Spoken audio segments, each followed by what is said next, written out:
Welcome to The Pull Bag. Join us as we dig out our latest comics and discuss them with a rotating panel of the GCRN crew. So sit back and enjoy this week's Pull Bag. Hello and welcome to The Pull Bag. This is Back Issue Classics, episode 75, and we are returning to Fairyland. That's right, folks. Image Comics, I Hate Fairyland. I am, of course, TFG and Mike, and joining me is ComicRevolt Dan. Hello. Hey, how's it going? Yeah, it's going. And we're back for more I Hate Fairyland. I know in the last episode when A. Baron and I covered He-Man the Eternity War, issues 9 and 10, I said over the next 2 months it's going to be all He-Man and all Batman Beyond, but not technically true. So this is episode 75 of Back Issue Classics. And yeah, we're going back to Fairyland. We're going to be talking about issues 7 and 8 from Image Comics. This series just keeps getting better and better. Yeah, it's interesting because, like, looking at the trajectory of what's happened so far. So, you know, after the end of the first arc, it seemed like you would have this drastic change where, you know, Gertrude was the queen of the kingdom. Last issue we talked about, we saw that wasn't the case. It kind of set things back to what things were. So I was, you know, going into this one, my biggest question was like, okay, well, what are they going to do now with this? Because it's like, what is the story going to be? And I think we obviously got that answer. And I think also what's really notable about this is it does seem like Scotty Young is finding ways to get humor or finding new ways to get humor. Like for this, like unlike past issues, yeah, it was violent, it was bloody, but it was much more toned down in a way compared to last issue. It was in the previous issues, it seems like he was kind of like resetting the stage and trying to. I think he realized that at a point you needed to do a little bit more, and I feel like he did that with this book. Well, between 4, 5, and 6, as we said, 5 was kind of the ending point for the first story, and then 6 was the beginning point of this story. But between issues 4, 5, and 6, he had introduced essentially an arch rival and nemesis for Gert in Happy, because the Queen at the time was just going to replace Gert with Happy, have Happy do the whole, you know, journey to find the key and all this and all that. With this one, with these next 2 issues, he essentially gives her a sidekick. Yeah. That she could give a fluff less about. So, go ahead. Go into that. When the book started, did you realize that we weren't in Fairyland? Like, I was like, I was like, oh, they have a 7-Eleven in Fairyland. I didn't actually, not until the transportation to the dimension took place that I realized we were in an entirely new, we go back to the real world, I guess. Yeah, I wasn't sure what was going on until the dimensional rift opened up, and I'm like, oh, okay, that's what's going on. And I don't think you're a brony, but I know a lot of people who are. I am so not a brony, but I know a lot of people, and we've been doing My Little Pony IDW coverage with my buddy Beatles Diva. She and I have been doing that, and my fiance Jen is a huge My Little Pony fan, and as soon as I saw, we'll find out later, his name is Duncan, but as soon as I saw this kid in the dragon costume, I'm like, hey, look, it's Spike, it's Twilight Sparkle's little sidekick there. So that was my first thought when I saw him. But this kid is all about the Fairy Freezy Super Duper special flavors. And he's going to drink them all. Yeah, that's an intense-looking machine. The sad part is, like, it's not that exaggerated from real life. Like, I feel like the amount of craziness we have. But I do like the Scotty Young's panel work in here where we see him, you know, him golfing down these incredible Slurpees. And, of course, getting the visual of him, his eyes legitimately filling with pee, and then this is only the first of many pee jokes that come in this comic. So yeah, ladies and gentlemen, as you all know, if you've been listening to the Pull Bag for the last 4 years, this podcast is explicit, but we try in these specific episodes to use Scotty's way of cursing in the book, but But yeah, when I think of explicit content on podcast, it's not necessarily every F-bomb you can drop. It's more like innuendo, or as Michael Wilson likes to say, innuendon't. It's just one of those things where certain pee jokes or certain fart jokes or overly sexualized, it's just gonna happen. And yeah, I wasn't sure where this was going. Like, I knew the kid was going to end up in Fairyland once he went to the outhouse and the portal opened up and all that, but I wasn't sure how he was going to further the story along for whatever Gert and Larry were up to. I was waiting for him to get killed, honestly. I was too. Every time we open up with a character, and there's voiceover kind of, and like it's on him, but it starts with One Upon a Time. I'm like, oh, this is the guy who's going to be killed in the beginning because we've seen that happen. Yeah. And I think part of it too, like I mentioned, I wasn't sure if this was real life or not, it's because he is in a dragon costume, and the guy working has a magic hat on, literally like a witch hat, but then you realize it's Halloween to kind of, and I think that was Scotty purposely doing that to make you not realize that we are no longer in Fairyland, and this kid is going to be a new person to travel, which then lends a question: what causes people to come to Fairyland? And I guess that kind of leads into a lot of what happens with this book. Yeah. And I was so not, it's a good thing I wasn't drinking anything. I was so not expecting the title of this story, and I nearly, laughed so hard. If I was drinking something, it would have come out my nose. The title of issue 7, How to Drain Your Dragon. Yeah. That's what I love about Scotty, is he can work in so many real world, any references you want, and make them the fun, like, at least give you a really good chuckle. He's a master at puns. Like, there's no doubt about that. Yeah, absolutely. So we go to the Cloaks and Daggers, kind of like that old movie. And Gert and Larry are looking for a way to get her home, get her back to the real world. And we basically find out that when she was queen, she had all her little worker people do all kinds of research to find a way to get her back home. And she came up with a list of that's not toilet paper, but that's all I can think of, is since they're doing so many pee and toilet jokes. She essentially had them come up with a list, and Larry's like, oh, that kind of reminds me of the list we used to have. Sorry about that. And I do love the name of it, of course, and again, going back to the puns, seeing him use the MacGuffin Paper Company as, and of course, providing plot details. And that's the thing, is like he's calling himself out, I think, with this. It's very, the meta type of humor within this, and he's like, obviously, he's kind of poking fun at this whole idea, and it's a book that never takes itself seriously, even with this. So I mentioned, like, I wasn't sure, I didn't know where, story-wise, it was going to go, and we get that answer quickly. Like you said, she does all this research, we see that, okay, now they're trying to find ways to find her way back, and now she has a new list to go off of, so tons of different, she like Liam Neeson, is a fan of using lists to get jobs done, so. I assume that's a Taken reference. No, or is that one of his other list reference? Oh, okay. It's been so long since I've seen Schindler's List, but yeah, I didn't realize Liam Neeson was in that. Also, Life Too Short reference, where he was in that. Okay. And there's he does a guest appearance where he talks about him loving lists because of Schindler's List. I don't know. I'm not doing it justice. Just Google it. It's funny. Yeah.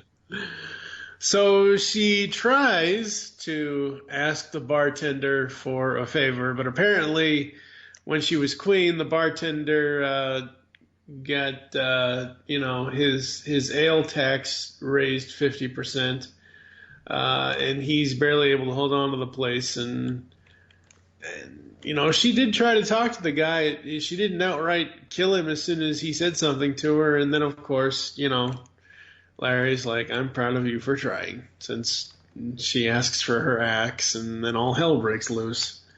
Yeah. Like I said, the violence was a little more toned down here, but not that I necessarily needed to be toned down. But of course, we're still going to get a man chopped to death with an axe because it's I Hate Fairyland, and you at least need to do that once per issue. So we did get that, which of course is always enjoyable. Like she says, it's like riding a bike, but you know, it's a very scary and morbid bike. It's a bike out of hell. I know, right? Whenever I can put a meatloaf joke in there, it works. Yeah. Oh boy. So they find a lead on the Collector, and as soon as they say that, I know exactly where this is going.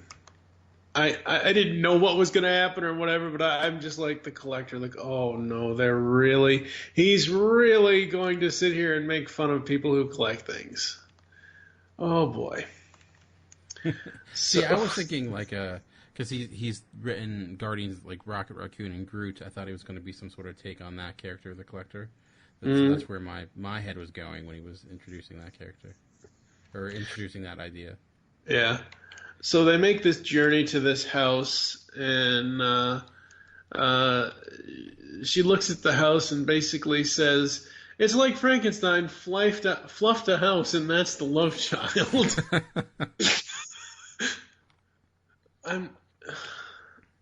I'm not sure if Dr. Frank. People always get that confused. It's Dr. Frankenstein and the monster. The monster's name is not Frankenstein, people. Yeah, she's technically only 5, so we can let that pass, I guess. No, I know. Also, yeah. It's so good. So it's interesting. So I guess I didn't even take it as that as a knock against those collecting things. Maybe I wasn't really paying attention enough, but it didn't really even cross my mind. I mean, I don't know if it's so much as a knock against people who collect things or toy collectors in general, because this Weasel character because essentially he looks like a weasel to me. He has so many various toys from the real world. Oh, flip, it's a Sally Spit Up, and then Sally spits up. So for me, it's like, oh, hey, is he trying to homage the fact that a lot of geek culture is toy collecting nowadays, or is he basically poking fun at that? I'm not sure. I don't dislike it. I'm just kind of questioning what joke here is supposed to be, because it's not outright said or made fun of. Yeah, I guess I looked at it more as just a plot device of getting a guy who has taken a bunch of stuff from the real world and put it together, because you see a lot of different takes on things. There's like a even in the background you see like something that looks like SpongeBob SquarePants to like I don't know, just random gifts and stuff like that. And it to me it almost looked more of a hoarder who it doesn't necessarily like. It's not like he was collecting a specific thing or anything like that. It was just like, let me just get all this garbage. But I could see where that's coming from, because I guess you could kind of, because he throughout this has taken aspects of different geek culture, comic book culture, and reflected on that. And so I don't think your commentary is not warranted. I think that's a good point. What is funny here is because I read these 2 issues very quickly before we started this to make sure I had them read and got the story, but going back and looking at some of the finer details, as of this recording, by the time this releases, it would have already passed, but we just released one of our top 100 animated character teasers, Gumby versus Casper. And in the panel where Mr. Weaselhead here says, "It all began around the turn of the third pretendery." Oh, that just breaks my brain. "I found this small toy left behind by a child in the real world. After that, I became obsessed with adding to my collection."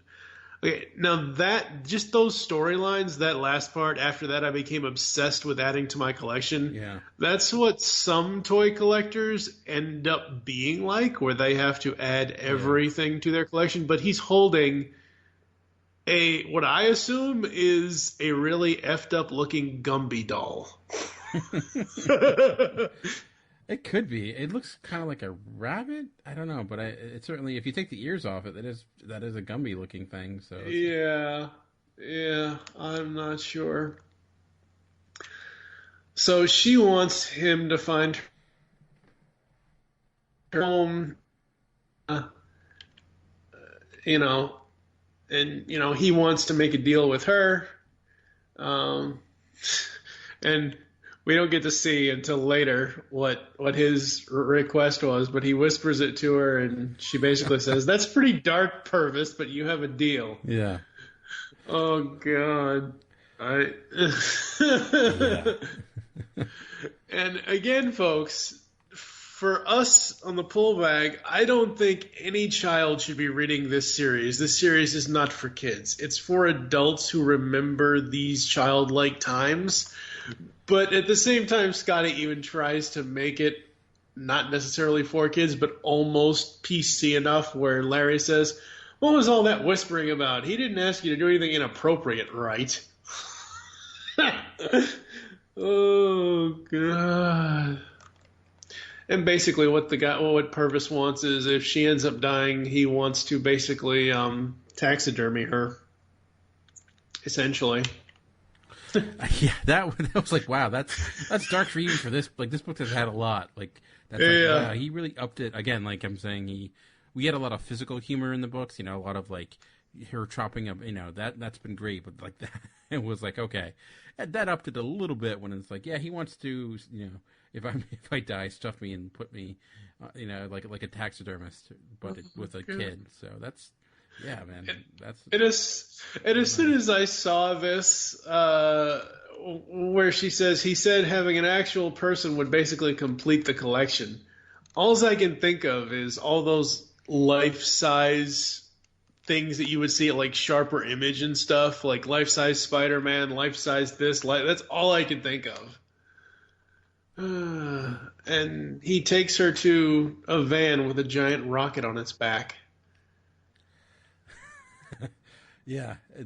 See, at first I thought it was a satellite because I thought it was like someone living there. Oh, yeah. Okay. Yeah. Well, see, I think the things on top of it, like the little plunger-looking thing on the very top, like right next to the rocket on the back, that could be I don't know. That could be a satellite. Who knows? No, but yeah, you're right, and it's almost like if a hippie designed the Batmobile, that would be kind of like what that would look like. If the Batmobile and the Mystery Machine had a child, this is what it would be. Yeah, assuming the Mystery Machine had many shrooms in it at the time. Well, Scooby and Shaggy do like their shrooms, so he basically tells her that this does not run on. They don't have anything. Essentially, don't have petrol, gasoline from the real world, and apparently this thing is fueled by dragon water. And she asks him, "What does that mean?" And poor Larry. We need another issue where we had that whole issue earlier where she was passed out and Larry ended up going through an entire lifetime. We need another one of those because I want more Larry, but he basically says, no, he means Dragon Whiz. Yep. And I'm like, how the hell are they going to find a dragon in Fairyland? Because I wasn't thinking about earlier. I wasn't even thinking about the kid in the Halloween costume, but then this giant thing from the world, from the top of the sky, comes down, and there's a moon-crested doored outhouse that appears. Yeah. Well, once they introduced, like, it's Dragon P, I'm like, okay. And they thought we're back to the kid who was eyes filling with pee. Yeah. As he went to an outhouse, which also makes you wonder, a 7-Eleven, basically, that had an outhouse, that's got to be the most disgusting bathroom in the history of the world. But, yeah. Our friend from beginning makes his triumphant return. Is it a movie or a cartoon or a TV series? I don't remember. There's a movie somewhere where somebody asks to use the restroom. I think it's Jay and Silent Bob Strike Back, where they ask to use the restroom and he's like, okay, but nobody's cleaned in there in years, and they open the door and all these bugs and roaches and whatever else just kind of spread out from the light of opening the door. Yeah. Oh, God. I thought there was an Animaniacs cartoon about that with Wacko being like... A gas station!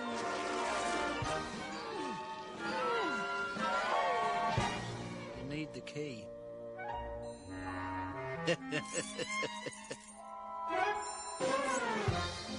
Potty, potty, potty, potty, potty, potty, potty, potty. Careful, I haven't cleaned it in a year.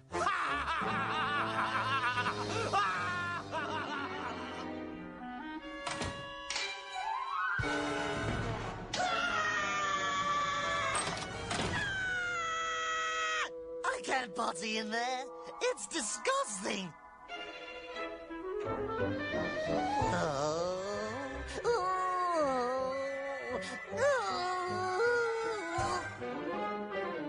I think, yeah, that's what it is. That's what it is. It's potty emergency. I knew I remembered it from somewhere. That's what it is. Wacko asks him, yeah, but he hasn't cleaned in there. I can't go potty. Yeah, that's exactly what it is. Wow, I can't believe I screwed that up. I think there have been many movies that have kind of went about that idea where you have a disgusting looking bathroom and stuff. I mean, most infamously, something like Train Spotting. But yeah, it's an idea that it's been used in multiple places. But so they say, does that look like a dragon to you? Yes, he does. I'll get the hose in a funnel. I'm like, thank God they did this off panel. I don't think the series could have handled this if it was on panel. I just don't think it would work. But thankfully, it was off panel that he has to grab the dragon kid's pee. I just love how matter of fact it was. It's like, oh, okay, I'll get it. It's like the fact that you had a kid dragon drop down for that's not a big deal. It's just like whatever. It's just a normal day. So I just love the matter of fact way that he reacts to the situation. Yep.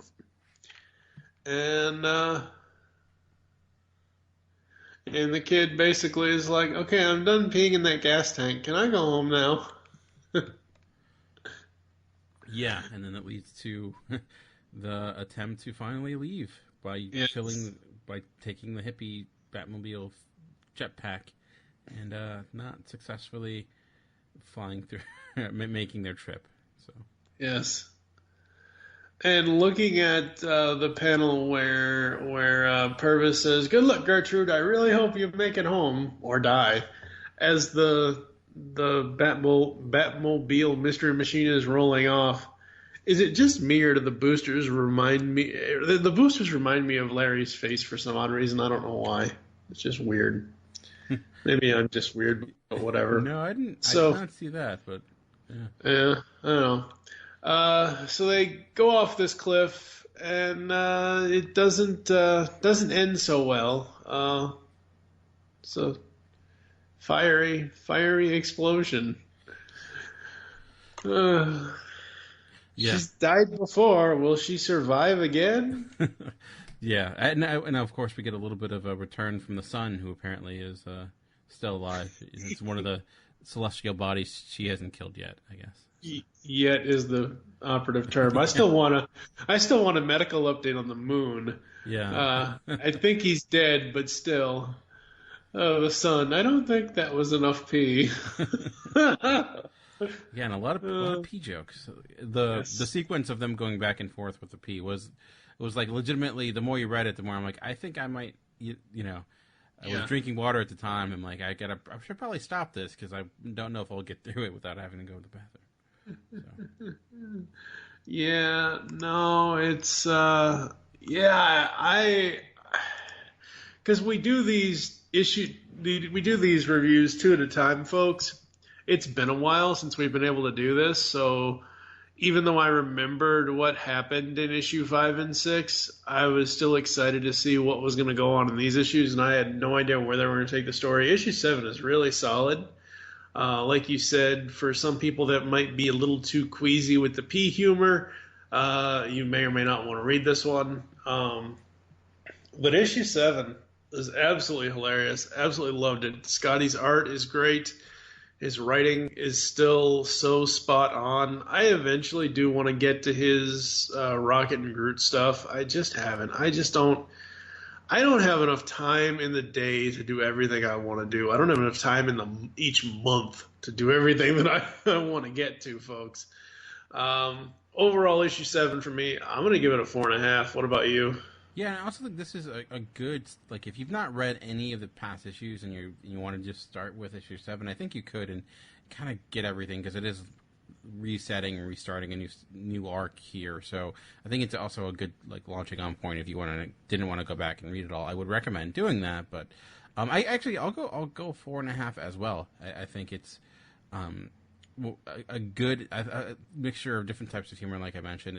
It was resetting the stage, and it's continuing this going, and I love I love the running jokes it had, and I enjoyed how, like, he was able to kind of expand his way to find ways to make this book funny, and so that's what's been really good. So I'll go 4.5 as well. This has been a great series throughout, and this might be maybe not the most flashy issue, but maybe arguably the strongest.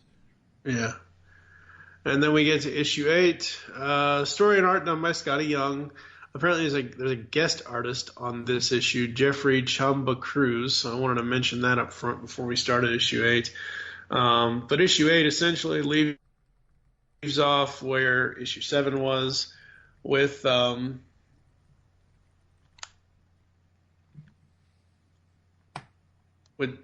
no, it doesn't leave off with issue 7. It basically starts a whole... Wow, I forgot about that. So last issue, it ended with them exploding, not knowing what the heck happened, and now we open up issue 8 to some fortune teller looking guy. Yeah. So I think at this point, like we've seen with past issues where she would leave off in the cliffhanger of someone's going to come to kill her in at least the first 3 or 4. So I think they're just like, she's not dead. So they just kind of skip the whole, and we're kind of just dropped in a whole new situation, and a lot of story actually has taken place from in between last issue and this issue that we haven't seen. But I think it's good. It keeps it going, and it's not like there's anything here that is confusing or out of place. So you can kind of tell what they're trying to do, because their mission has stayed the same. But just obviously what they tried before didn't work, so now they're trying something new. Going back to the MacGuffin list, of course. Absolutely. So they go to this fortune teller. During this series, Larry tells her, she says to Larry, enough about this smother fudger. I want to hear about what my future holds. He doesn't have to read the candies to know your future. Spoiler, you will be wearing no shades because it isn't so bright. And she tells him, I would love to punch that sack you call a head, but I'm afraid you would think Christmas came early. I have been asking Santa to put me out of my misery for a long while, stupid jolly pacifist. that was a good joke. That was yeah, there's a lot of stuff coming up in this issue that I found myself cackling at so much. So as per usual, it's all about making deals here in Fairyland, and he asks her,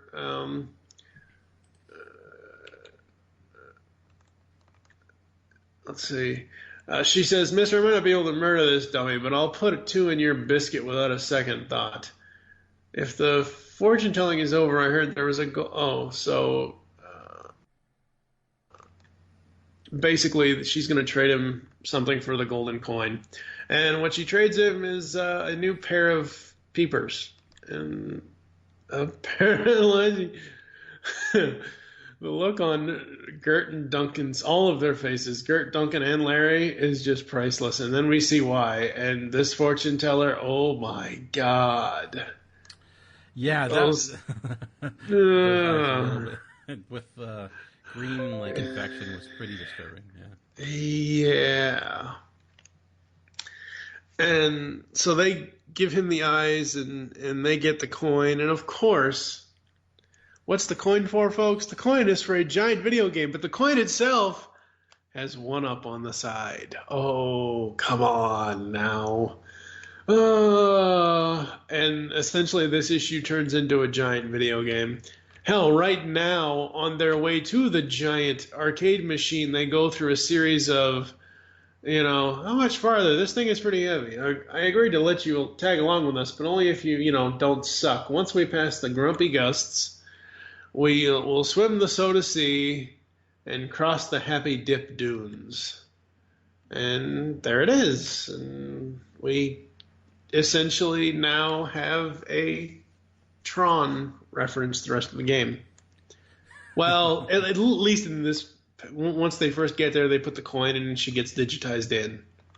Yeah. And that's Tron right there is being digitized. And wow, she actually looks normal. And I assume this is the point where the guest artist takes over? Oh, yeah, definitely. Okay. I think he's done past variant covers. We've seen variant covers with this type of design previously. Right. But this is the first time that he actually, where Scott Young didn't draw pages in the book, which was, That's cool. I did not know that coming in. I was like, wow, that's interesting. So. Yeah. Well, I think that's really cool because it's one of those things where, yes, this is Scotty Young's baby. Yes, he's the one that should be drawing most of the normal world and Fairyland world stuff. But if it's a world within Fairyland, like this is, I think that's cool that they brought a guest artist on. I think that's absolutely hilarious. Oh yeah, and it gives this entire this sequence a new flavor to it, and it adds some intrigue because it looks different and makes a lot of this. I loved a lot of the variant covers he did. I thought it was a great design, so it was really fun to see it played out in this world, and also kind of makes you wonder, okay, now she's in this new universe type of thing. Does she have the power she once did? And stakes are raised, and it's just a lot of fun. This was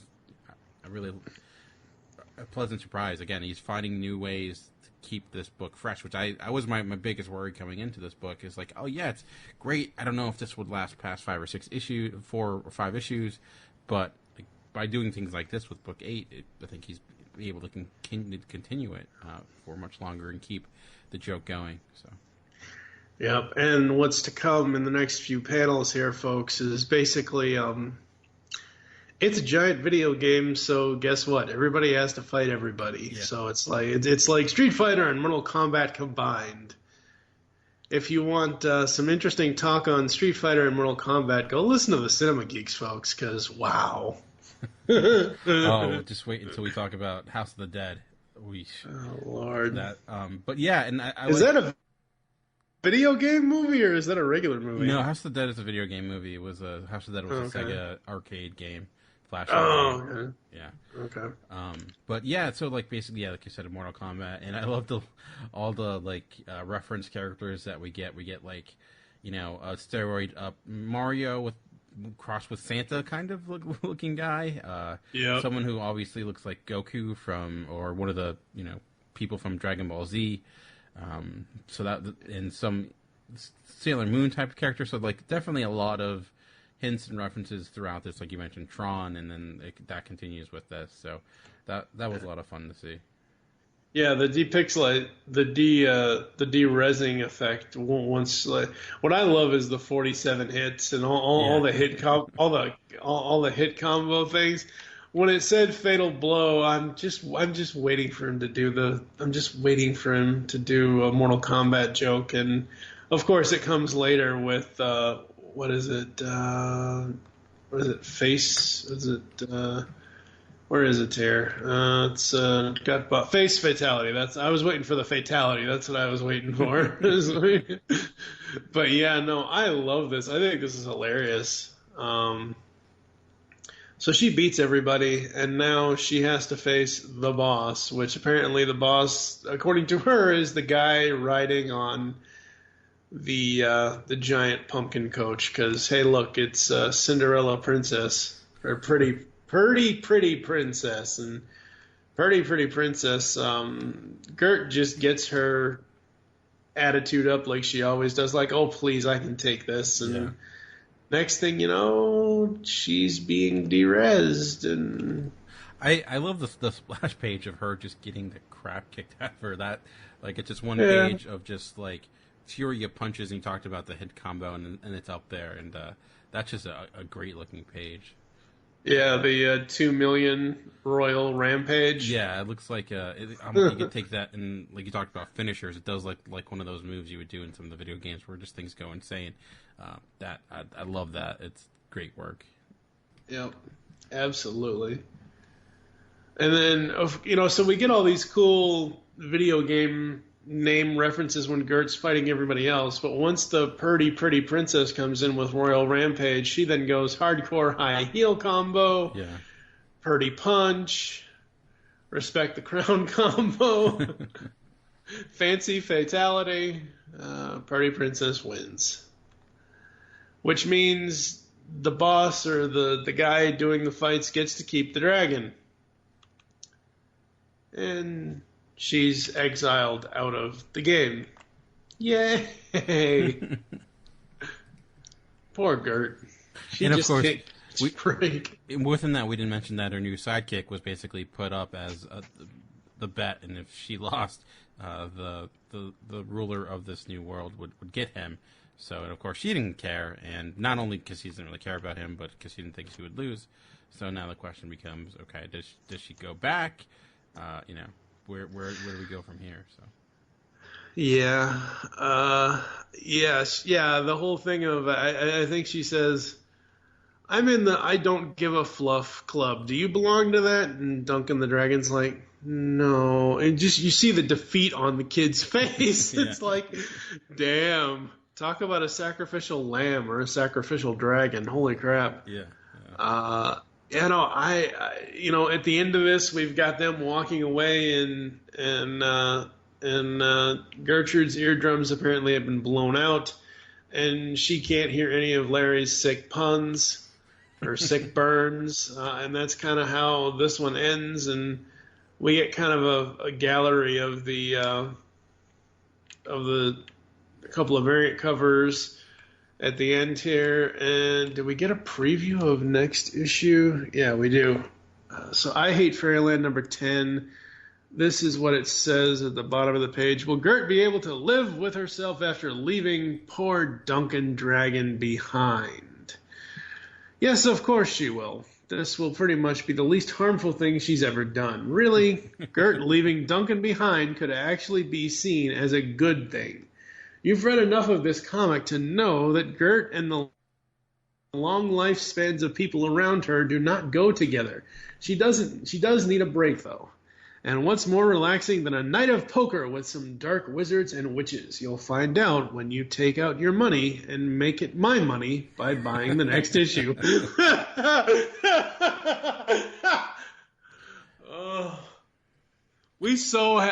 We gotta find a way to interview Scotty Young, because I have to talk to this guy. This is so friggin' hilarious. Everything he does is just so damn funny. Yeah, and this has been great. And like, I know we mentioned the Rocket and Groot stuff, which is good, but I think what he broke out with his Wizard of Oz comics, those I would say were really worth reading, and maybe even before his Rocket Raccoon stuff. But yeah, this is.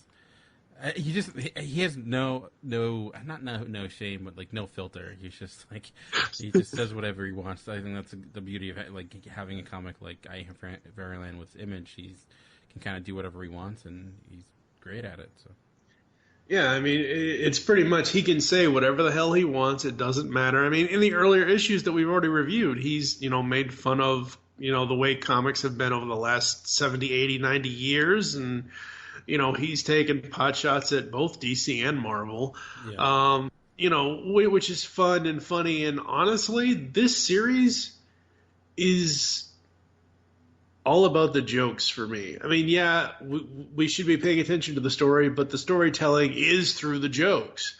So it's kind of hard not to focus on the story, but focus on the jokes more. Because it's just so damn fun. I don't think I've laughed at a comic like this, and there isn't a comic like this one anywhere else on the planet, which is so great.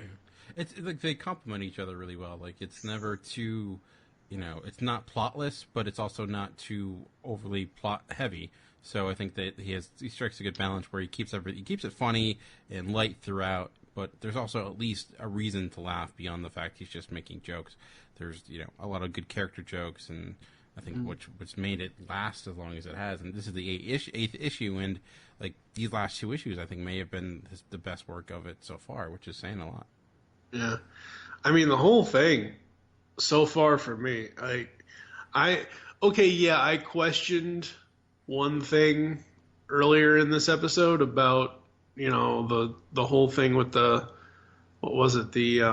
collecting thing, is that what you were yeah the collecting thing, but just because I questioned one little aspect of one issue out of 8 issues, there are other comics that we reviewed in the pullback, folks. If you listened last week to the Eternity War issues 9 and 10, it's the art is wonderful in those books, but the story, once they start introducing King Hiss and the Snake Men, I just lose all interest because I just don't care about those the Snake Men characters from He-Man. But the story just seems to be all over the place in those issues. But in this series, because it isn't, I don't want to say Image Comics is not a mainstream comic company. They are, but when most people think of mainstream high-dollar comics or comic companies, you think DC or Marvel. And because this isn't DC or Marvel, they don't have to necessarily adhere to so many, I don't want to say standards and practices, but so many maybe advertisers. I don't know. It's just so refreshing to have something that you can read and just basically have the author not pull his punches. It's the benefit of having something that's creator-owned. In that he can kind of do whatever he wants and doesn't have to worry about putting in storylines from major events that are going on or like fit into some sort of universe or characters that have been around for 30 years. There's a lot of benefits to that. I still like that as well. But for a book like this, it does allow him opportunity to kind of take things and ways he would tell stories in something like Rocket Raccoon, but expand upon it and do it like, break all the rules he wasn't able to break with those books. So. Yeah. And when I said earlier that I want to read the Rocket Raccoon and the Groot stuff, I just assume because it's Scotty Young, he's going to take the same approach as maybe James Gunn did in Guardians of the Galaxy and have Rocket be that sarcastic asshole that everybody loves. I'm in like the series that's going on right now. It's been him and someone else, and he hasn't written a lot. Like I love Scotty Young, and most of the time, I feel like his best work is when he's writing and drawing the book. If he's not drawing it, I don't feel as strong as I do when he is, because I feel like some people just like his sense of humor, I think, needs him visually as well, and not all comic artists are able to pull it off. So, but this, I think, is this and what he did with the Wizard of Oz comics are probably the best work he's done so far. So. All right, so issue 9, or not issue 9, I'm sorry, we're not there yet. Issue 8, what would you give it? 0 to 5? I think, to me, this is perhaps the best issue. I love I was legitimately surprised with the use of the I didn't even realize there was a guest artist, and I love the video game aspect, and it continues to be great. So I actually would give this a 5 out of 5. I think it accomplishes everything it set out to do and more. So I love this. Yeah, I'm right there with you at a 5 out of 5. It was just so great, so fun. And I only even mentioned the fact that there was a guest artist because this is Scotty Young, folks, and this is I Hate Fairyland. If you are not reading the intro page, not just for the creator thing, but for the preamble of the story so far, you're missing out because his stories so far are just so hilarious. And then, of course, the next issue kind of thing. As I read the roll for issue 10 there earlier, or not issue, I don't know, whatever, you know what I mean. So, absolutely loving I Hate Fairyland, 5 out of 5, absolutely. We're going to take a quick break, come back to close the show after this, because we have to talk about something that you'll hear now.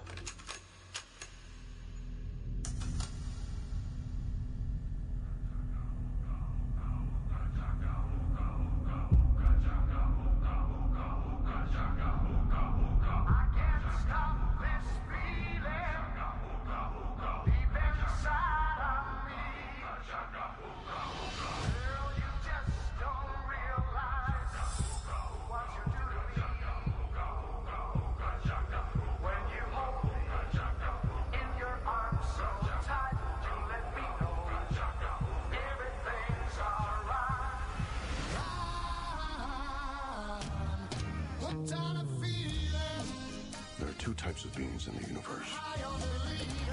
Those who dance and those who do not.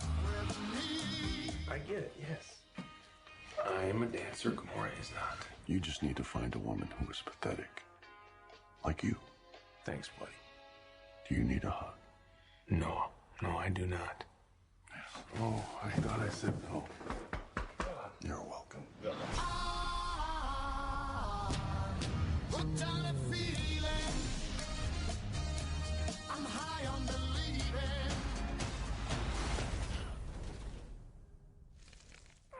All right, folks, we are back here inside the pull bag, and since we did mention Rocket and Groot and all that stuff and Marvel and all that, talking about Scotty Young, the Guardians of the Galaxy Volume 2 trailer has, or teaser, not trailer, teaser has come out, and for me, I thought the whole thing was funny and great. I was a little late to the Guardians of the Galaxy thing. If anyone has been listening to any of my podcasts, you'll know if it's like all up in my face, I tend to just step back and just wait to experience it myself. I've said this many times over the last few months and over the last few years, but I did eventually see Guardians of the Galaxy probably 2 or 3 months after it got released. Love the first movie. I thought it was done so well. I don't have the same excitement that everybody else on the internet has for the whole franchise because I didn't know. I mean, I knew of them, but I didn't know. I wasn't reading the old comics or anything like that. So when the Volume 2 teaser came out, I'm like, oh, okay, sure, yeah, I love the first movie, so let's see what the second. You got, Star-Lord and Drax hugging, but by far for me the best is the end when Rocket and Groot and Baby Groot show up. That was hilarious. Yeah, I was wondering if how long, if they were going to keep him a baby for the entire thing or not. I guess we'll wait and see. For me, though, I mean, there's not a huge amount to go off of. I mean, they of course used the classic song from last time. That I was wondering if they would introduce new music, considering how the last one ended. Maybe that's for future ones, and it's the interaction between Drax and Chris Pratt or Star-Lord was great. I like that. Their dynamic. I was hesitant to Batista in that role, but he's really nailing that character. So I'm excited. I mean, there's a lot of questions I still have because I know of where the plot is supposed to be headed. I know Kurt Russell's in it, and he's playing Ego, the Living Planet, and that's a huge question to me, how they're going to pull that off, because that's kind of crazy. So I'm excited for it. The trailer really didn't really affect me one way or another because there wasn't really much there. I'm excited to see these characters again, but I don't know. Nothing really stood out. Yeah. It just looked like a reaffirming of everything I liked about the last movie. But I liked Guardians. I didn't love it as much as a lot of people did. I had some issues with it narratively and overall, but I thought it was really funny and there was a lot. It was definitely unique and looked gorgeous. So I'm definitely going to see it. But this trailer was just. I don't know. I need a little bit more to get excited about especially this week where you had this come out and you had the Logan trailer come out, which I felt had a lot more substance to it. Yeah. Well, the Logan trailer was the Red Band trailer, right? So the Logan trailer was more, hey, look, this is everything you're going to get. Whereas Guardians is, and I believe James Gunn is like this a lot, is give a little bit to get a lot later. Because I think I could be wrong, but I think when they first put out the first teaser for the first film, it was like this, where it was like, oh, hey, this is a little tease. This is what you're going to get. And then that first full trailer dropped, and the internet exploded with joy. Yeah, if I remember correctly, the first trailer was legitimately them just going through each character one by one with the Nova Corps, and then he's like, these guys are a bunch of a-holes. If I'm remembering correctly, that the first trailer didn't have much either. So it's the same thing. I felt like the first trailer last time was really just kind of saying like, hey, this team is going to be different. This one is more so like, hey, you remember those people you liked? Well, they're back again, which is fine. Yeah. It's like you said, it's definitely more of a teaser than a full trailer. And I have a feeling it was kind of like they wanted to get something together as with Doctor Strange to attach it to Doctor Strange. It's coming out soon. So, is there going to be a Guardians after scene in that? I don't know what the after scene was going to attach to. My guess it would attach to Spider-Man, because Spider-Man is the next movie after. That's true. That's only a speculation, because we have Spider-Man next year and then Guardians. So. All right, folks. That's going to do it for us here inside the Pull Bag. Where can the people find you online, sir? I'm at Movie Revolt. All right. On Twitter, yes. Of course, you can follow at TFG and Mike for me, at Geekcast Radio for all the other network updates. You can follow at the Pullbag on Twitter, which I usually do retweets, and I also post episodes for the podcast up there, but sometimes I usually forget, which is kind of sad. I wish I could find a way to have all my social media accounts just automate everything. When it comes to posting episodes for shows. So you can find us there. You can find the Pullbag over on Facebook. Also find Geekcast Radio Network over on Facebook. You can also find Talking in Circles on Twitter and Facebook. What do you guys got coming up on Talking in Circles? Well, we have an issue where we're do a series review of Luke Cage, and also one where we're with it being October. With it being October, we're all about urban legends, and we talk about all the urban legends that occur throughout the U.S. and throughout the world that people believe in, or kind of just the wackiness of them. So, awesome, very cool, very cool. All right, folks, join us next time when hopefully Steve Megatron and I will be back in Back Issue Classics episode 76 to talk about Dan Jurgens and Bernard Chang's Batman Beyond 2015, the first story arc, Brave New Worlds. For now, I am TF2 and Mike with Movie Revolt Dan. Make your great escape into comics, and we will catch you next time.